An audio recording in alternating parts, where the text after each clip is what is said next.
Assalamualaikum warahmatullahi wabarakatuh.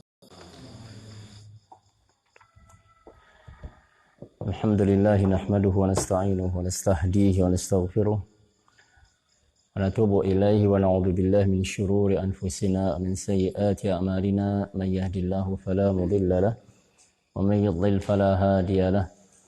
Asyhadu an la ilaha illallah wahdahu la syarika lahu wa asyhadu anna Muhammadan abduhu wa rasuluh. Allahumma salli wa sallim ala nabiyyina wa qudwatina wa muallimina Muhammadin wa ala alihi wa sahabatihi wa tabi'in wa man tabi'ahum bi ihsan ila yaumiddin. Ikhwatal azhar rahimakumullah, para asatidzah, para guru, para ustadzah, kaum mukminin yang dimuliakan Allah Subhanahu wa taala.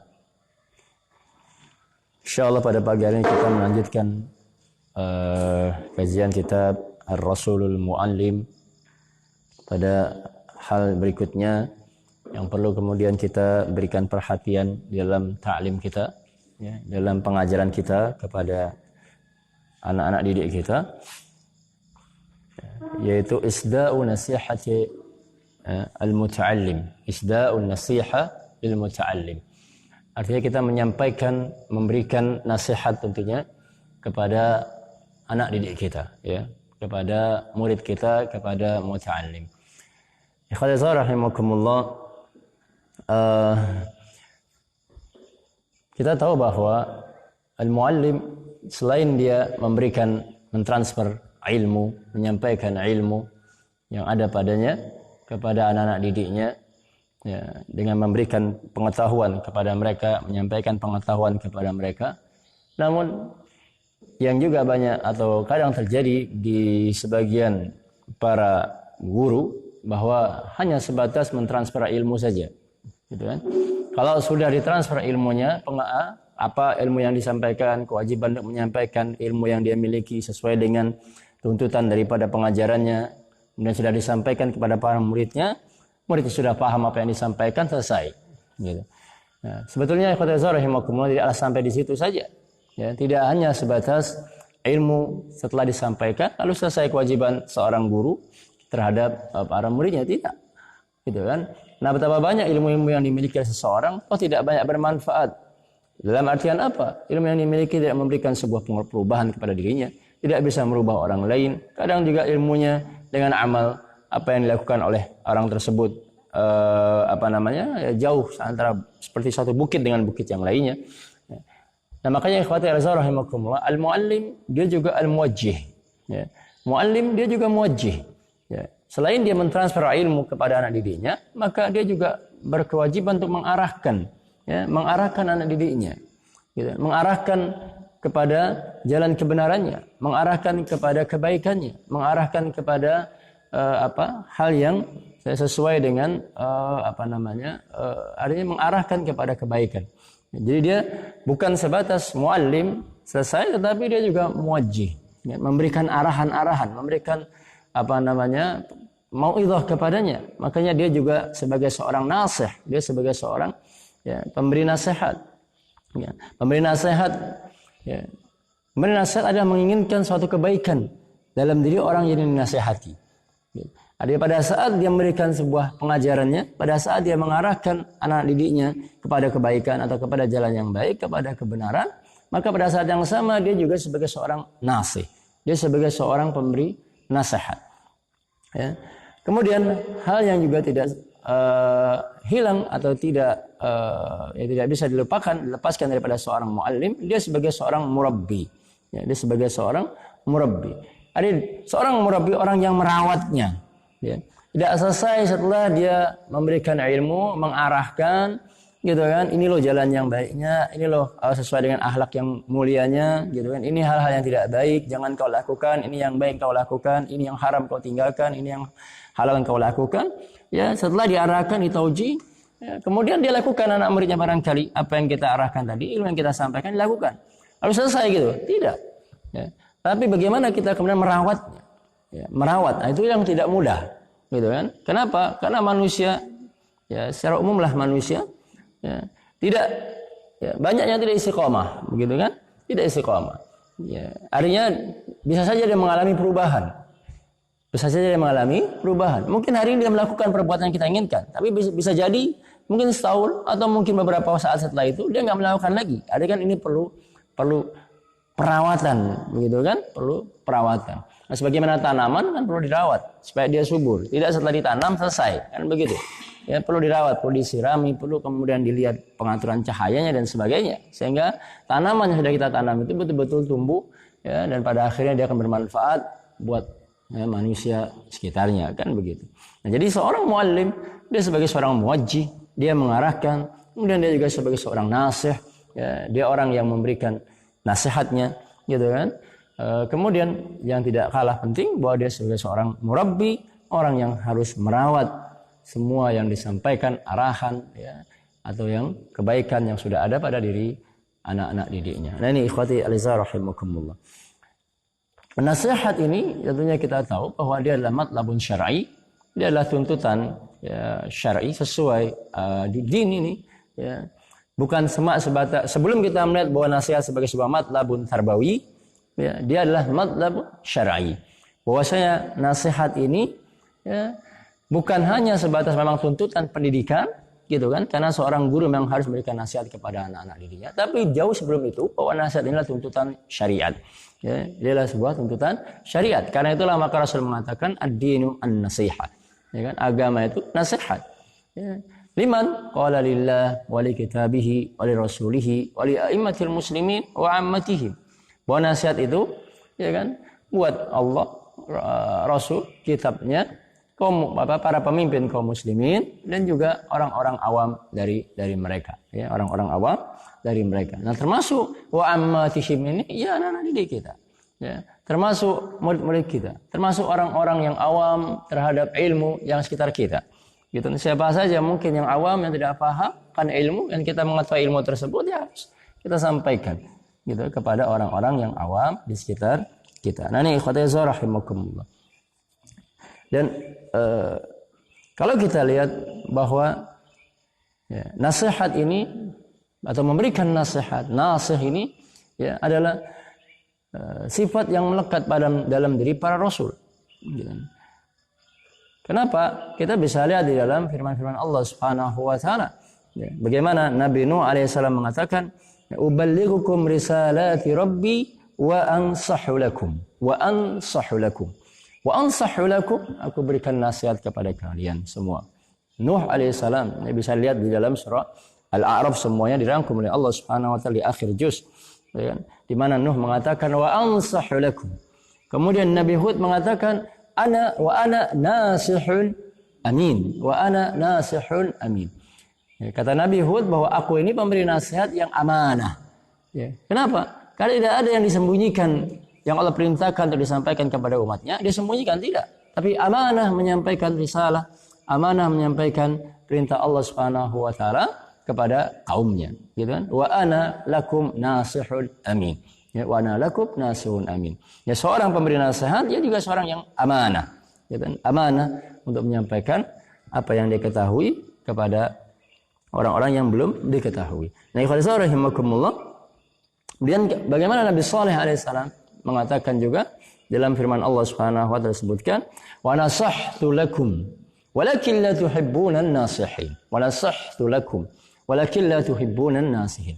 Aku nasihatkan kalian, tapi kalian enggak suka mendengarkan nasihat. Ya.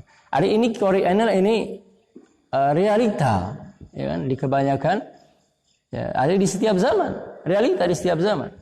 Ya. Bahwasanya tidak semua orang yang mendengar nasihat kita mungkin menerima apa yang kita nasihati, gitu kan? Atau mungkin tidak langsung menerima nasihat yang kita sampaikan. Mungkin saat itu tidak menerima, tapi mungkin beberapa saat setelah itu dia akan merenungkan nasihat kita, akhirnya dia akan sadar akan apa yang kemudian yang ada kebaikan di dalam nasihat kita. Nah, ini ikhwati rahimakumullah. Begitu pula Rasul sallallahu alaihi wasallam, ya, di mana kemudian Rasul sallallahu alaihi wasallam pernah menanyakan kepada para sahabatnya, "Wa antum mas'uluna anni fama antum qailun." Wa antum mas'uluna anni fama antum qailun. Ya, kalian, ya, bertanggung jawab terhadap apa yang aku sampaikan. Kalian para sahabat bertanggung jawab, ya, terhadap apa yang sampaikan selama aku berada di tengah-tengah kalian. Lalu apa perkataan kalian, apa pendapat kalian, apa komentar kalian terhadap aku? Ya. Lalu apa kata para sahabat ridwanullah alaihim? Kemudian para sahabat mengatakan, nashhadu annaka ballaghta wa addaita wa nasahta. Ya. Kata para sahabat, nashhadu annaka ballaghta.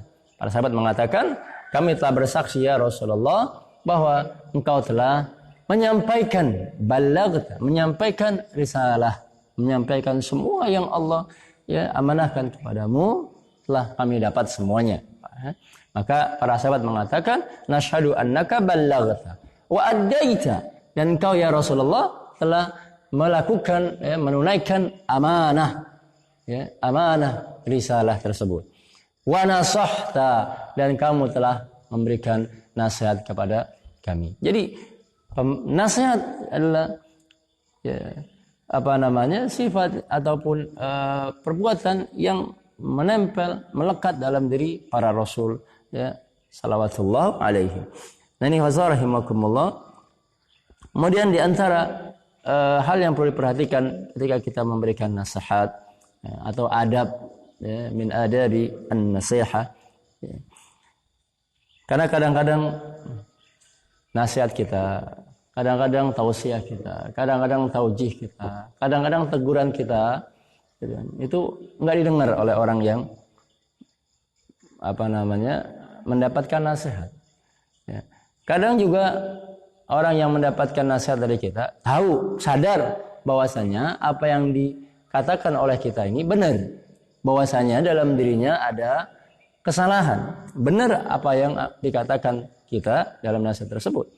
Tapi tidak jarang pula kemudian dia nggak mau melakukan perubahan terhadap apa yang dilakukannya, padahal sudah diberikan nasihat, gitu kan? Ya, karena kebanyakan manusia juga, atau ada sebagian manusia, ya, kata Rasulullah SAW, apa? Wa idza qila lahu taqillah akhadathu bil ithmi, ya kan? Kan? Gitu kan? Wa idza qila taqillaha akhadathu bil ism. Gitu. Hah? Apa? Wa idza qila taqillaha akhadathu izzatu bil ism. Artinya, ada sebagian orang yang memang dia merasa apa namanya? Merasa bangga dengan dosanya. Gitu kan? Ada sebagian orang seperti itu. Jadi ketika diberikan nasihat oleh kita, dia tahu bahwa dia salah. Ya. Dia tahu, tapi nggak mau melakukan perubahan. Ya. Dia tahu apa yang dikatakan oleh kita benar, tapi dia nggak mau berubah juga. Mungkin atau barangkali ada ketidaktepatan dalam kita memberikan masukan, dalam kita menasihati, dalam kita menegurnya, ya, kepada orang tersebut, ya, sehingga akhadathu bil ismi, ya, akhadathu al izzatu bil ismi, gitu, sehingga dia merasa ya udahlah, gitu kan, saya nggak mau berubah, ya udahlah saya begini, ya, sebagainya, karena mungkin kurang tepat cara kita memberikan nasihat tadi. Ada beberapa hal yang perlu kita perhatikan tatkala kita memberikan nasihat, gitu kan. Yang pertama tentunya bahwa ya, nasihat ini adalah sebuah ibadah kepada Allah Subhanahu wa taala, maka hendaklah an yakuna mukhlishan lillah.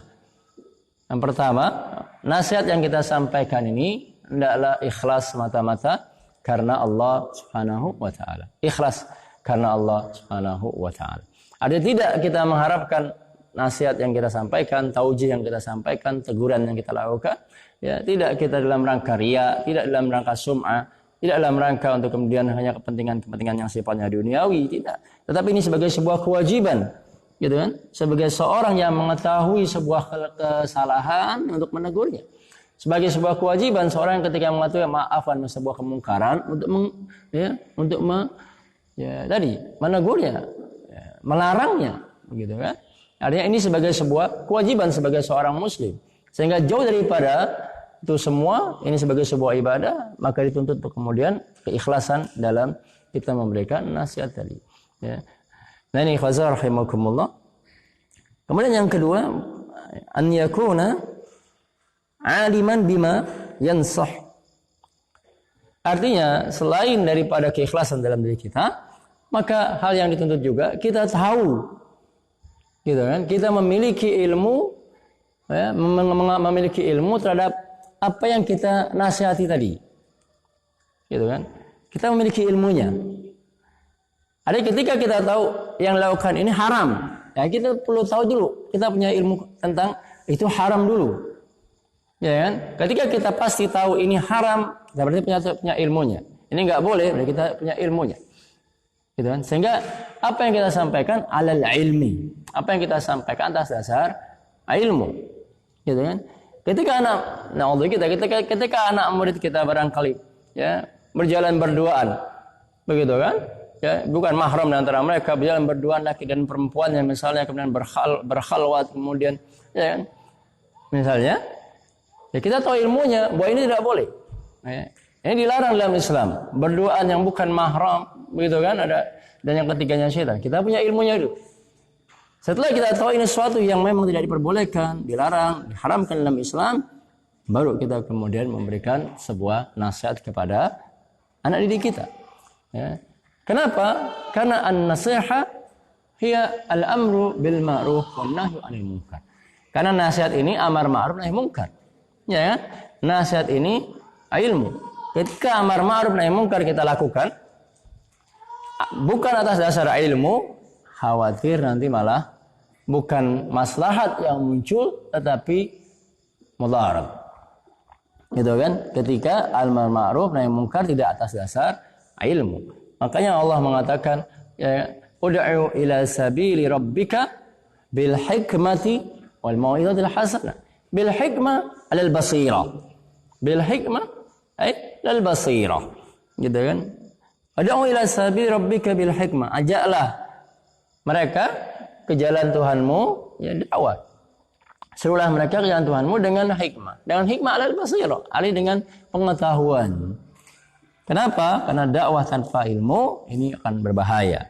Begitu pula nasihat tanpa ilmu itu pun akan dikhawatirkan munculnya bukan maslahat, tapi yang munculnya juga akan mudarat. Gitu kan? Maka yang kedua, dia memiliki ilmunya. Gitu kan? Dia memiliki ilmunya. Oh, ini si fulan atau anak kita, murid kita melakukan perbuatan seperti ini. Oh, ini enggak boleh, ini haram atau ini tidak sesuai. Ya, misalnya dengan akhlak yang baik kita tahu ilmunya, baru kita kemudian sampaikan. Kemudian yang ketiga, rahimakumullah, termasuk di dalam adab nasihat. Di dalam nasihat ini ya, al-israr bin nasiha. Ya, al-israr bin nasiha wa adamu tashhir. Artinya bahwa dalam kita menegur kadang-kadang gitu kan diperlukan dalam situasi sembunyi-sembunyi ya, tidak menegur ya, kadang-kadang tidak menegur dengan tidak kemudian ya, kita tegur anak kita, anak didik kita dalam situasi banyak orang gitu kan, dalam situasi banyak orang gitu ya. Kadang kita perlu mendekati. Ya, kadang kita mungkin perlu mendekati sambil ngobrol antara berdua. Kemudian kita ingatkan, tadi kamu melakukan perbuatan ini. Ya, ini enggak boleh, ini haram. Mungkin kadang begitu. Ya. Mungkin. Jadi dalam menegur tadi kita perlu diperlukan sembunyi-sembunyi di antara kita dengan orang yang kita nasihati. Gitu kan?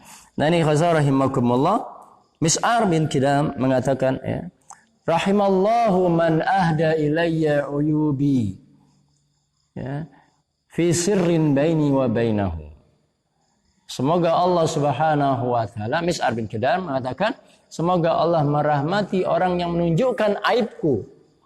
Semoga Allah merahmati orang yang menunjukkan kesalahanku.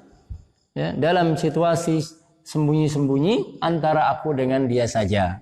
Gitu, antara aku dengan dia saja. Ya. Dan tidak jarang Rasulullah SAW ketika menegur seseorang, tapi dalam situasi yang banyak orang, Rasul nggak menyebutkan namanya, karena itu terkait dengan apa? Terkait dengan apa namanya? Mungkin kalau dia tahu kan malu di hadapan orang banyak. Maka Rasul mengatakan, ma bala qaumun yaf'alun kada ma kada. Ma bala qaumun, celaka orang yang melakukan ini dan itu. Rasul tahu orangnya. Gitu kan? Rasul tahu orangnya. Siapa orang Rasul tahu. Ya, ada di antara mereka, tapi nggak disebutin namanya. Ya, karena itu banyak orang. Ya, cuma bagaimana orang-orang dan si pelaku tadi dan orang-orang di sekitarnya bisa mengambil pelajaran bahwa perbuatannya ini salah. Kan perbuatannya ini salah. Ya. Artinya kan yang penting apa sih? Yang penting kan bukan orangnya. Yang penting perbuatannya yang jadi pelajaran. Perbuatan yang nggak benernya ini jadi pelajaran bagi orang banyak sehingga bisa tadi ya menghindari perbuatan yang nggak baik tadi. Dan Rasul nggak menyebutkan namanya. Begitu pula dalam Quran kan, Al-Quranul Karim. Kadang kita disibukkan sesuatu yang bukan apa prinsip. Ya, misalnya apa? Terkait dengan orang yang di keluarga Fir'aun yang beriman kepada Musa. Ya.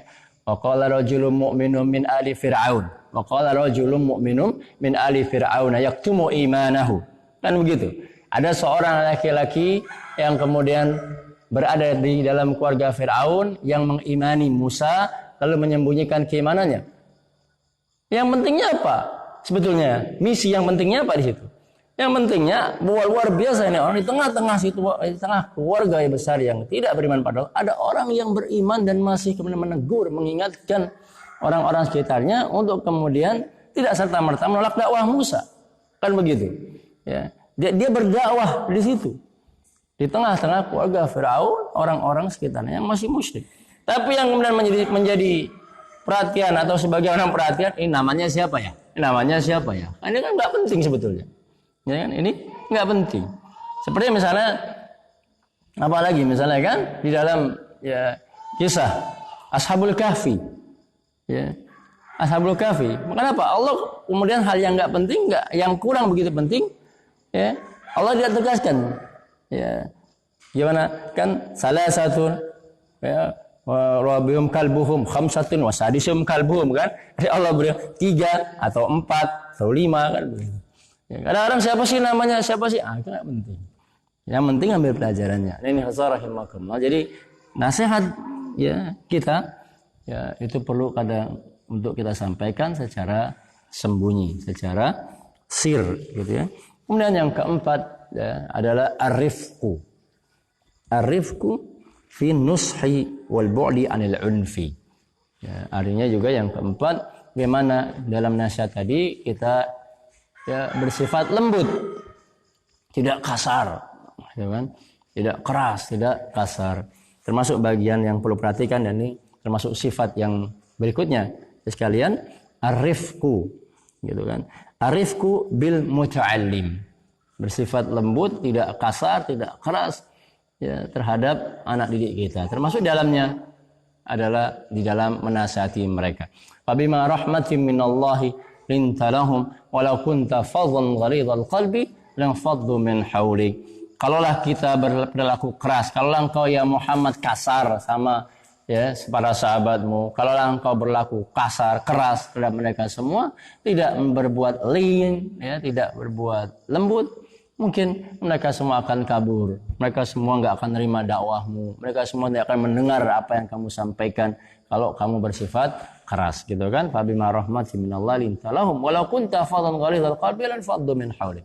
Maka mereka akan menghindar semua daripada dakwahmu. Nah, ini ikhwatan rahimakumullah. Jadi ar-rifqu bil muta'allim. Ar-rifqu bil muta'allim. Dalam hadis Rasul mengatakan innallaha azza wa jalla yuhibbur rifqa fil amri kullihi. Ya, bahwa Rasul ya, mengatakan sesungguhnya Allah azza wa jalla menyukai, mencintai kelembutan dalam seluruh hal, gitu kan? Dalam segala hal, dalam segala urusan Allah mencintai kelembutan. Subhanallah kan. Sisi lain sebagai syadidul iqab, tapi Allah juga cinta atau suka akan kelembutannya. Nah ini ikhwati reza rahimakumullah.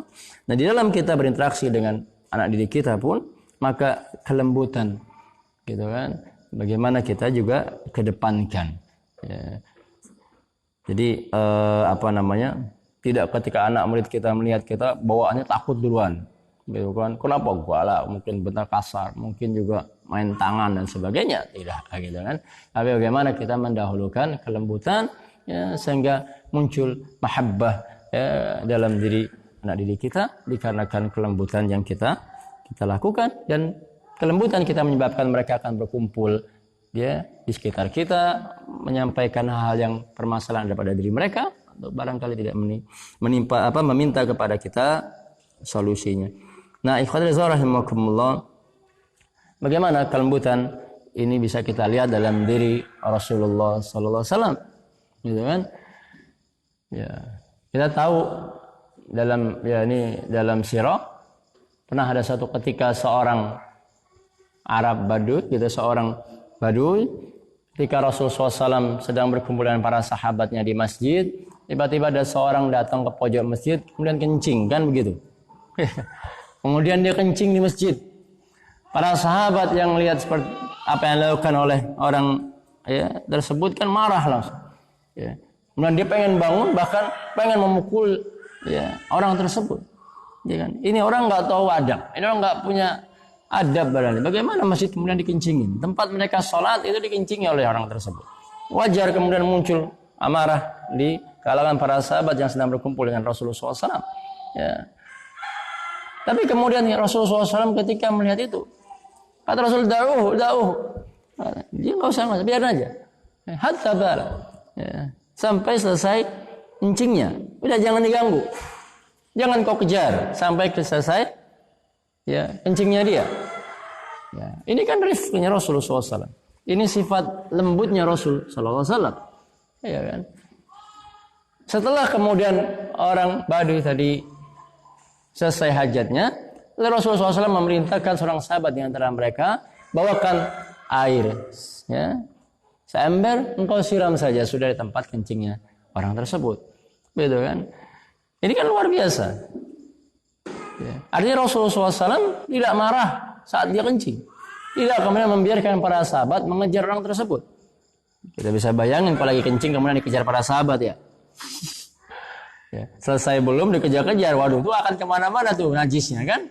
Ya, akan repot lagi membersihkannya. Tapi kalau kemudian sampai selesai kencing lalu kemudian baru disiram kan selesai. Di situ saja dia paling buang ya apa najisnya tadi. Ini Rasulullah SAW. Rifqu Rasulullah SAW ketika itu. Ya.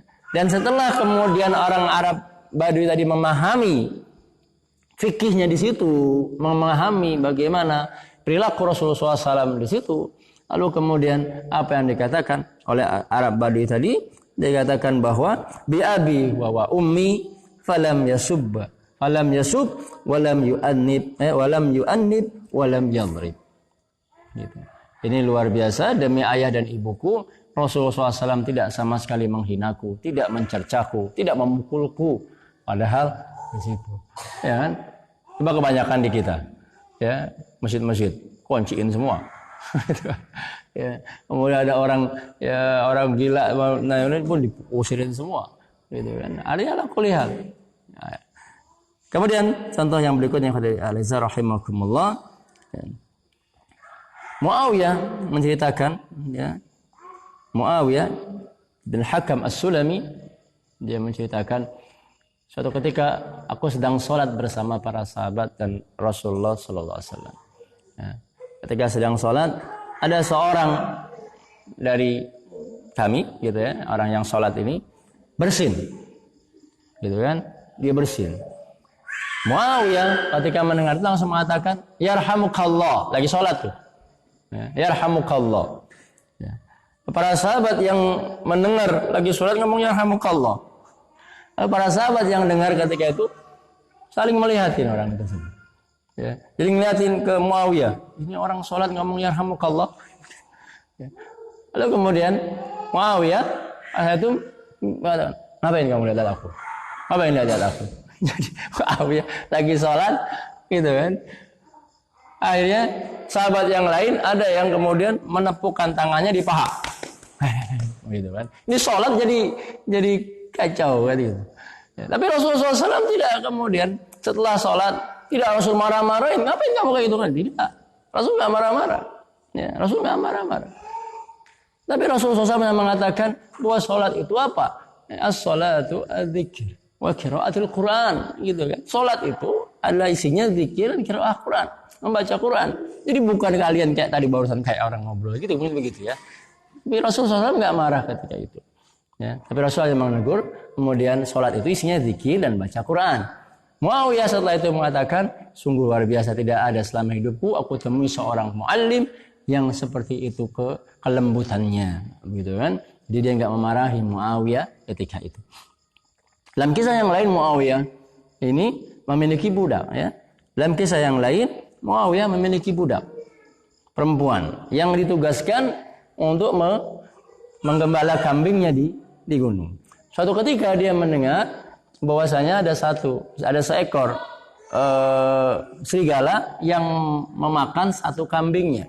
Ketika pulang nggak ada kambingnya satu, dan diceritakan kemudian dimakan serigala, Muawiyah ini menampar dari budaknya tadi. Ya. Marah dia sehingga ditamparlah budaknya tadi. Ya.